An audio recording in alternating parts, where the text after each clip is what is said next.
రాబోయే రోజుల్లో చూస్తూ ఉండండి. రాబోయే రోజుల్లో మిమ్మల్ని ఏ విధంగా గుణపాఠం చెప్పాలో ఆ విధంగా ప్రజలు గుణపాఠం చెప్పాలని వాళ్ళు ఫిక్స్ అయిపోయి ఉన్నారు. మీరు ఇట్లనే చేయండి, మీరు ఇట్లనే పరిపాలించాలి, మీరు ఇంకా ఇన్ని రోజులు ఇట్లనే చేయాలి, మీ అభివృద్ధి కార్యక్రమాలు మేము ఏదో చేస్తాం, డబుల్ బెడ్రూమ్లు ఇస్తాం, ఇది ఇస్తాం, అది ఇస్తామని ప్రజల్ని మోసం ఇలానే చెయ్యాలి.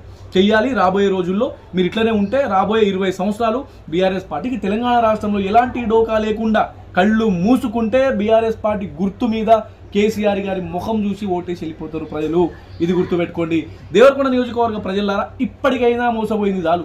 ఇప్పటికే ఈ కాంగ్రెస్ పార్టీ వాళ్ళు మోసం చేసి చేసి చేసి వీళ్ళ మోసాలు మితిమీరినాయి.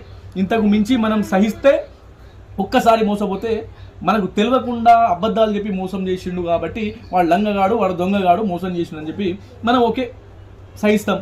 రెండోసారి మోసం చేస్తే మనల్ని తిడతారు, తుప్ప ముఖం మీద చూస్తారు. ఒరే వాడు లంగా, వాడు దొంగ, వాడు సన్నాసి, వాడు బట్టేబాజుగాడని తెలిసి నువ్వెందుకు వాడిని నమ్మినవురా అంటారు.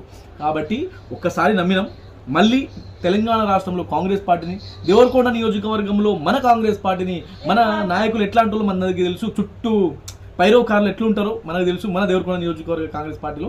సో కాబట్టి మీ అందరికీ నా రిక్వెస్ట్ ఏంటంటే దయచేసి చేతులు జోడించి రిక్వెస్ట్ చేస్తున్నా, ఒక్కసారి నమ్మింది చాలు. ఇంకొకసారి ఈ కాంగ్రెస్ పార్టీని పొరి మీద దాటే వరకు తరిమి కొట్టండి. మీ గ్రామ పంచాయతీలో, స్థానిక సంస్థల ఎన్నికల్లోని మీ అందరికీ చేతులు జోడించి రిక్వెస్ట్ చేసి సెలవు తీసుకుంటున్నా. Thank you so much. Thank you మిత్రులారా, థ్యాంక్ యూ.